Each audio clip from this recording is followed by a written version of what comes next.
What is going on, guys? I'm back. I'm Paul. This is Pauline Theology, and we are going through the book of the Judges, and we are in the Jephthah cycle. Jephthah has been raised up by God to defeat the Ammonites for the people of Israel.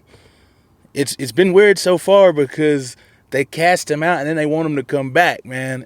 But we're going to see what Jephthah does in order to beat these guys, and then we're going to hear, not this episode, but next episode, a big fall, a big, man, some struggling stuff.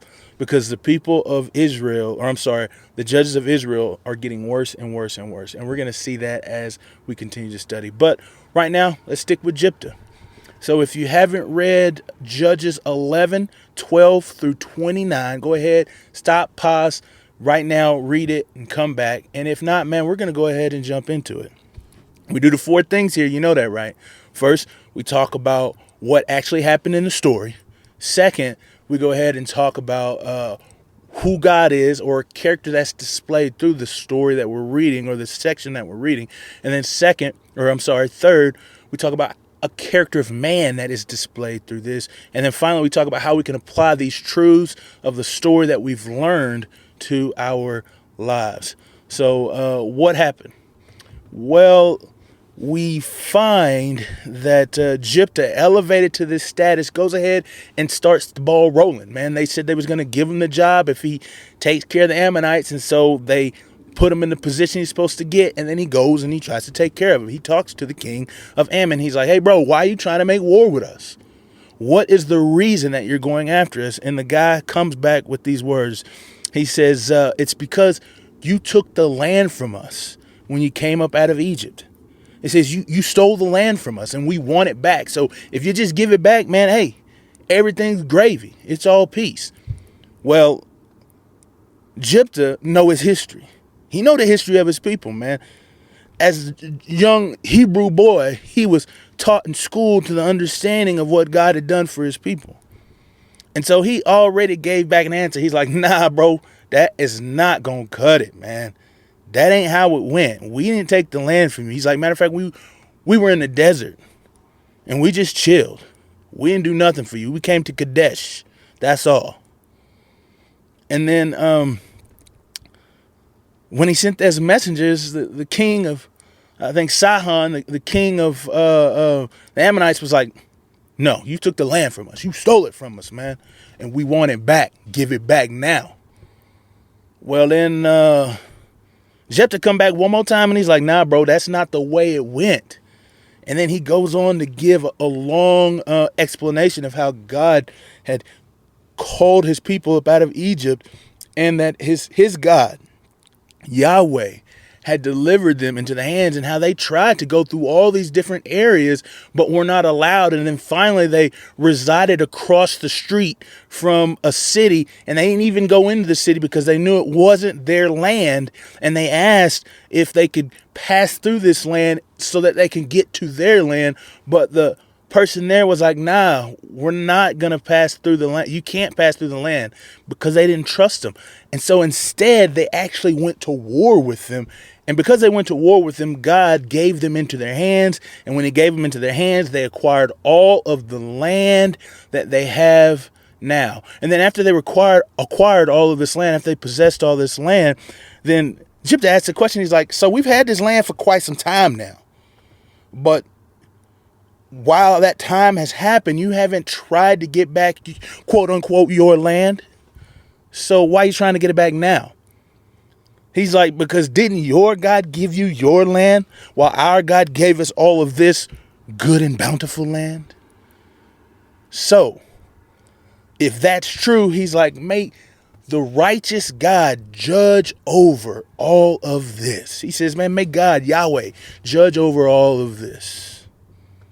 Woo. It says then they went to war, right? It says the sons of Ammon refused, and they went to war. So what can we see about all this? Because there's a lot of interesting stuff that's going on in this. And to keep it short, I'm not going to be able to dive deeper. But if you want to learn a little bit more about all the things going on, man, write something in the comments, something like that, and let me know, and we can dive a little deeper. But what can we see about God's character here? Well, I'll tell you what, God is sovereign. I'm telling you that. He's sovereign. God's in control of everything. There is no aspect of life. There's no area of existence that God does not control and move with his own hand. It's funny because we see that all of these people continue to deny the people of Israel a chance to go through their land and make it where they're supposed to be. But finally, one distrust them enough that they actually attack them. And when they attack them, that is how they possess all the land that they have now, because God gave them over. He gave, I think, Sihon over to them where he could, where the people of Israel could take over the land and live there. That's how they came to possession of the land. It's because they were unprovoked, yet they committed violence against the sons of God, the people of Israel. Yeah, he's massively in control. There's no way that they would have won by the just being who they are, because there's such a small group.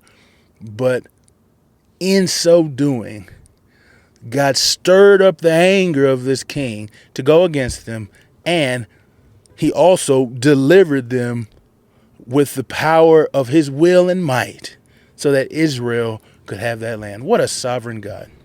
What about man? What can we see about man in this? Is that the people of Israel, as Christians, I think this is an important thing to realize, is that we understand and recognize that God is sovereign. Like we know this. See, the scripture talks about Jephthah saying that may God judge over them for whose true land this is. And then second, he knows the history of his people so much so that he can say it was by God's hand that these things occurred. So we as Christian people, we as those who are a part of the family of God, should recognize the sovereignty of God. And I think that's what the scripture is saying right here. How can we apply these things to our life, though? Well, I think the application is in the understanding of man in this, is that we should rest on the sovereignty of God. Rest on his sovereignty to do justly for his people. Jephthah says, may God judge.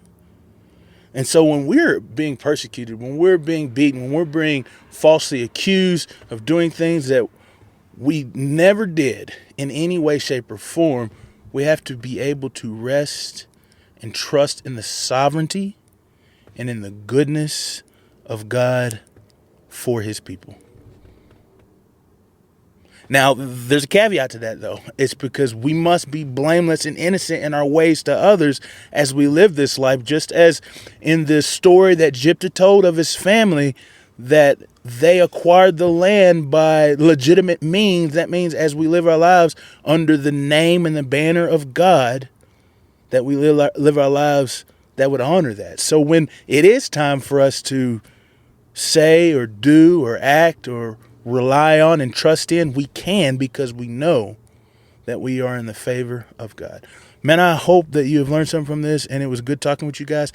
And so I will see you guys in the next episode as we continue our story of Jephthah. And next week, guys, it's a tragedy. So be ready. Be ready.